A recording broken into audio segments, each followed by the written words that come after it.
Mummy mummy आज काय special? आपला मसाला संपला होता ना, अगदी पारंपरिक पद्धतीत बनवलेला घाटी मसाला. चला तर मग बघूया रेसिपी. चला.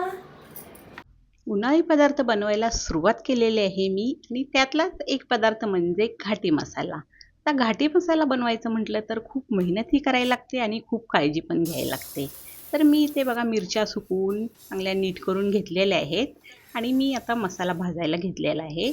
आणि काही मसाले मी सुके भाजणार आहे आणि काही मसाले मी तेलात भाजणार आहे.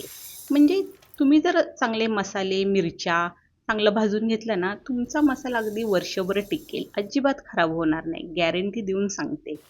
तर बघा इथे आता मी सगळे माझे सुके मसाले भाजून झालेत. आता मी खडे मसाले भाजून घेते. आता खडे मसाल्यामध्ये थोडंसं तेल टाकते आणि तेलामध्ये छान भाजून घेते. आता खडे मसालेही भाजून झालेले आहेत.